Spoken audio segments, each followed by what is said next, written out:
Welcome to GabTalks, where we provide tools, tips, and techniques to help your life and business be easier, better, and faster. Hello, hello, hello. How are you? I am Gabriella, and this is GabTalks Success Tips from Experts. You guys, I am bringing to you today a guest expert that is super smart and knows real estate and knows law and knows all kinds of fabulous things. And he didn't start out where he is, but man, he is one of the smartest people I know. I am so excited to bring to you guys today, Bill Gross. Hey, Bill. Hey, Gab, how you doing? Thanks for having me. I am doing fabulous, especially because I get to talk to you. So, Bill, I know all about your expertise, but our audience doesn't yet. So, will you please share with us about you and your expertise? I currently live in Los Angeles. I've lived within a 25-mile radius of here almost my entire life and started in real estate 36 years ago and been through a lot of changes, been in mortgages and real estate. I've been a salesperson, management, owner, ran some large companies. And so I've gone through a lot of different perspectives and had a lot of different experience. Today, I'm a real estate broker here in Los Angeles. I focus in probate and legal real estate, and I build a team of 33 agents around the country, as well as help and coach them, help them build business. And then I host two podcasts of my own. I have one real estate investing zoom.com and one probateweekly.com, where I invite other investors and mostly real estate agents to join in. Yeah. So when I first met you, you were known as the probate realtor, and you would go down to the courthouse Right. and find out when real estate was coming through probate. So the title I use is the LA Probate Expert. And when I started in it, I took a few programs to learn about it. And the coach challenged us to go to court once and watch what happened, to learn in real life what probate real estate in court looked like. And I was fascinated. Now, I'd been to court. My father had been an attorney. He dragged me there when I was a little kid a few times, but I was comfortable. And my clients were always disproportionate attorneys. So I was comfortable with the people, the language, and speaking in court. And so I went. I found it fascinating. Went back again. Went back for a week. Then went for a month. And so I built a business plan where I went to court every day. In the course of about a year, I'd seen more specifically probate court confirmation sales of real estate by the end of that year than any judge, because I was going every day to one or two, and a judge might see one a week. So I had seen more by the end of that year than any judge, any attorney, or any realtor in Los Angeles County. So I literally became the expert in the court sale confirmation process in Los Angeles County. And I did that for a couple of years until COVID made that impossible. So I continued to learn and do more probate business by focusing more on online marketing after that. I remember a conversation that you were having with a group of people, and I remember you telling us that one of the judges at one point asked you if he was doing the law correctly because you'd been to so many of these. He was curious how another judge had applied the law, something like that. Right. One of the things I do is I keep a copy of the probate code book in my briefcase. So when I go to court and when I would quote something, I think if you're an attorney, they expect you to know the law. They don't expect a realtor to. So I just dog ear the pages. There's only a few pages that are really relevant to what I would do. But whenever I would address the court, I would do it in a literary manner. And I'd open the code book and I would cite it and I would read it. And so a couple of judges realized early on that within that area, I became an expert. And I was in a case recently where the judge, there was a case before us and the agent was talking about the commission, how it's split and paid for. And the judge said, I see Mr. Gross in the audience. I know he's brought this before me before. And I know that procedure is correct. And so it was really exciting to have the judge acknowledge me in front of the other attorneys and the other real estate agents in the courtroom. That's pretty awesome. And it started because you took a course and someone challenged you to just go for one day, and it sparked you. I think in any business, you're looking for people who have problems that you solve. We get paid to solve other people's problems. And so when I went to court, one of the things I realized was there are a lot of people there with problems. And if a lot of people with problems, then there are a lot of people potentially that I can solve and get paid on. So I just realized it was a target rich environment. And in a world where we have so much online marketing, we're doing video and emails and texts and everything. There was something magical about going in person and seeing attorneys face to face and seeing the judges face to face and meeting families who had these estates to sell face to face. So it gave me a tremendous advantage. I became very comfortable with the process, and that allowed me to be more effective. And so to this day, there are other agents who are scared to go or scared to go to to court or scared to speak up in court. And that's something that I've developed, but really just by going there every day and learning the process. That's incredible. So you've already started telling us about your background and your history. Is there anything else that I can ask you to share with our audience about your background foundationally that led you down this path to your expertise? I think that whenever you look to build a business, you want to look and take an assessment of what your assets are. We all have pluses and minuses. And I think pluses come with natural minuses and vice versa. So I think it's important for anybody to really look at their particular assets and then play to those, help the people who already know you, like you, and trust you. And so that's where probate came in. The people all around us, if we just start with how can I help them, there's plenty of business in whatever we do. Just look for the opportunity to use your assets and then find people who need help and apply those assets to their problems. Absolutely. And something you just said right now is a perfect lead into my next question about your inspiration and your influence. You and I have a very similar inspiration. Will you share that? My first coach in business in like 1987 was Zig Ziglar. He was one of the first kind of motivational and sales training coaches. And one of the quotes that really resonates with me, you can have anything you want in life if you help enough other people get what they want. And I think it does a couple of things. One, it just tells you not to worry about it. If you help people, it all comes around to you. And then second, it's about causing the focus to be on the other person. When we want to make a sale, whatever our business is, we come across as salesy, slimy, pushy, focus on ourselves. We're unattractive. We're repulsive. We have what's called commission breath or sales breath. But when we really look genuinely to help other people, everybody needs help. Everybody appreciates being heard. Sometimes just being kind and listening to people is enough to develop more business than you'll ever need. So that's been my mantra, I think, my entire business life. I agree. That resonates with me so much. I think it's probably one of the key foundations of building a successful business. Hello, awesome listener. Thank you so much for joining us today at GabTalks Success Tips from Experts. We're going to take a short break and say thank you to our sponsors. It is through the generous support of these sponsors that we are able to bring to you these amazing experts that are sharing their best tips for your success. So please listen to what our sponsors have to say, and hopefully they're going to inspire you that you're going to click their links and go support them. Introducing Boost by GoV, a high-end, first-in-class fuel catalyst tablet that is taking the world by storm. How would you like to save money on gas and go further on every single tank? The new MPG is here. Get more miles per gallon, boost power and performance, and reduce emissions and exhaust. What would you say if you could pay less and make fewer trips to the gas pump? It's time to wake up and get on the move. What are you waiting for? Get more out of life and join the GoV experience today. Scan the QR code or check the show notes for more information.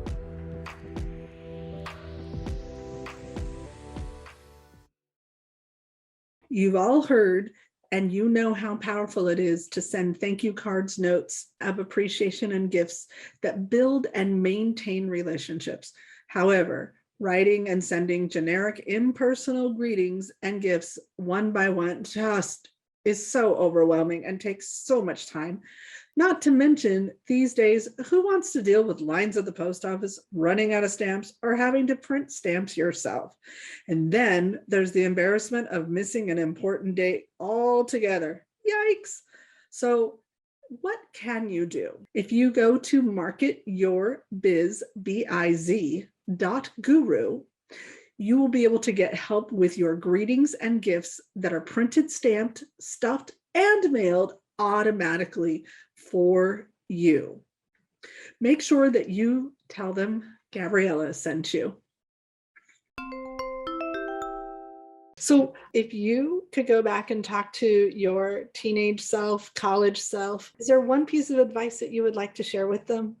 We underestimate what we can accomplish over time and we, overestimate what we can do in a day or two or three. And so I think the challenge is to look for opportunities where there's leverage with the compounding of your efforts. And you try to find a way to take advantage of the asset you have, the people that already know, like, and trust you. At the end of the day, I think business success is about the daily task of helping people and compounding that over time. Well, and we have gotten to such an instant gratification society at this point, pulling back and recognizing that it takes multiple interactions and it takes time to build. And when you do it and you create a foundation and then build on the foundation and build on the foundation and build on that, that's how skyscrapers are made. I agree with that. But I would add that everything has to work together in synergy, or it becomes multiple jobs. I get approached all the time in my real estate practice to consider some additional activity that will generate some revenue. And if you just do this, you'll make, X amount per month. That sounds great, but really it's just another business. But there are things I can do to add my business that generates additional revenue, but more importantly, makes me more effective at what I do. So as I build my team, for example, I do generate revenue on people who join my real estate team. But that's because we're working together and building our businesses together. It's not that I'm selling something entirely separate. So it's really important. I think that everything we do kind of synergizes our marketing. We want to have multiple legs of our marketing, but each leg should make each other leg stronger rather than be just a separate approach to marketing. That's really great advice. I believe it's Robert Kiyosaki that talks about 7 streams of income. And what people miss is exactly what you just said. You want 4 passive, but they need to be synergistic. So Bill, if you were to have a conversation with somebody and be talking to them and getting them ready for coaching from you or something like that, what tips could you give that they could take action on right now? The number one thing when I coach people, the number one mistake they're most resistant to. So I can say this to you because I'm not getting paid. I'm going to give you the true value. If you really want to transform your business, it's always start with the people that already know, like, and trust you, and that you already know, like, and trust. It always is the fastest path to whatever you want to create. Now, if you want to create some other activity, you want to be a brain surgeon, you don't know anybody who needs brain surgery. Okay. That's a little different. But most of us in business, there are people who we don't know, but our friends of our friend are looking for that product or service. And so getting business from people that already know, like, and trust you is so much easier than converting strangers. I heard Grant Cardone say that even if your product or service is clearly better than everything else in the market and you give it away for free, it's 10 times harder to sell than you would imagine. Well, think about that for a second. If your product was clearly the best, many of us work with products that they're competitive, and it was free. Most of us charge something. It's 10 times harder than you would think to get it sold because people are busy, they're distracted, they don't hear you. But the people who already know, like you, and trust you already know, like, and trust you. They're going to pay a little more attention. You have a chance to do business with them at such a higher level. So most businesses, I would say, start off with the people who you know, like, and trust, and look for referrals or for business there first. In my previous company, when you and I first met, almost all my business came because other people gave out my name for that exact reason. There was a ton of people, many of them I didn't even know, but I didn't approach it with, come buy my stuff. I approached it with, how can I serve and help you? And I created that trust and built up those relationships. What other advice would you give? Well, I would say trust the process. I think every successful transformation requires 3 things. Transformation is where you go from something you're not to something you want to be, right? You want to go from being poor to rich. You want to be from unemployed to owning a business. It's a transformation. You need 3 things, in my experience, always. Whatever area of your life you want to transform, whether it be personal, spiritual, family, you need, number 1, a leader or a coach or a mentor or somebody who is mastering that material at a high level, inspires you, and can be an example for you. Number 1. Number 2, you need a process, a procedures, book, a system, a methodology that everybody agrees on to follow. These are the steps we all take. We all do these things these ways, and this is the process that you go through, whatever it is. We all have to have a system or methodology. And 3 is you have to have a team of people or collection of people, colleagues, parishioners, fellow members of whatever organization you're in, because you need that collegiality to help push you when it's difficult. Because any transformation worthwhile is going to be difficult. Anything of any value is going to be hard, and you need people that encourage you, push you, and that's how we met, Gab. We both, we're transforming our businesses. I met when I was transforming from one area of real estate to another into probate real estate as a specialty, and relaunched my business entirely. And I know you've gone through some changes as well, and so we need each other to push, encourage, support, to be those first people to view, to talk to listen to. So those are 3 things I think you have to have. So find a system that has those 3 things in it. That's awesome. All right. Is there any other piece of advice you'd like to give before we wrap up this interview? Well, the last thing I would say is that, especially for somebody who's older, I really relaunched my career 3.5 years ago. I was 60 years old, and I knew I needed to continue to make money, but for circumstances, all of a sudden what I was doing wasn't working. And so I know it can be challenging for people. And I would encourage people, again, get a plan, get a mentor, get a system you work, and trust that process. But I will say it can be done. And I'm an example of it, of what it takes to relaunch a business if you're talking about making a transition. But you got to find a process, and you have to work that process and give it time. I don't think you work it forever. I think every 90 days you reevaluate. So for me, we're coming up on the end of June. I always evaluate my business plan every 90 days. I don't evaluate it in between, because during that 90 days in between, I need to do the work, and it's hard, and there's disappointments, there's frustrations. But at the end of the 90 days, I can evaluate that with my coach to see if I'm making progress or not. I interviewed a lady last week, and she's an accountability coach. And she literally said, people go in cycles, our bodies go in cycles, our work goes in cycles, our relationship goes in cycles. So it's very similar to what you just said. You do 90-day cycles in your evaluation process of your business. I mean, I track my numbers daily and weekly, and there's certain metrics I'm always watching, but I don't change the system but once every 90 days, because I have to work the system and then evaluate. And that's incredible. Like, you don't even know this person. She's on the East Coast, and you are giving almost the same advice, talking about, again, your cycle is a 90-day, and she talked about that. So that's awesome. So you guys, if I have multiple people saying essentially the same kind of advice, you probably should hear it and listen to what's being said and use it for yourself. On each episode of GabTalks Success Tips from Experts, we like to highlight a hero sponsor who is a business that chooses to highlight a do-good organization in their own community that is bettering the world. Today's hero sponsor is... Hello, I'm Deborah Thorne, the Information Diva, author, coach, trainer, speaker, and the proud host of the Leverage Conference for speakers, authors, and entrepreneurs. Today, it is my pleasure to highlight one of my favorite nonprofit organizations, Demo Chicks. Demo Chicks empowers, elevates, and enlightens girls and young women in the non-traditional fields of architecture, construction, and engineering.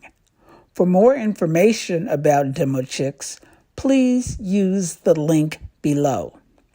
Thank you for your support.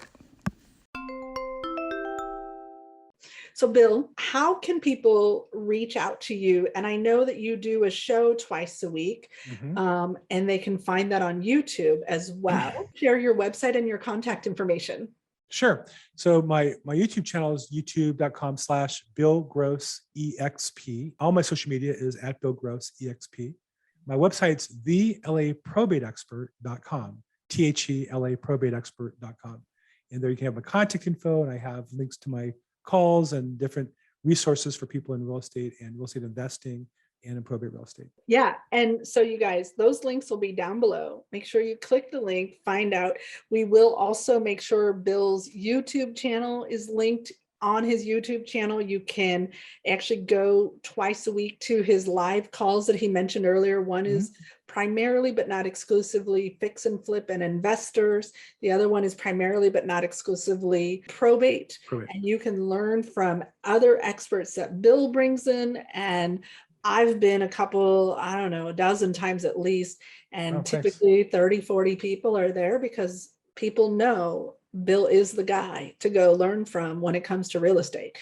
But beyond real estate, there's tons of value that you guys can get from what Bill shared today. So please reach out, click the links, make sure you get in touch, go check out what he's doing, go subscribe to his YouTube channel. Don't forget to subscribe to this channel.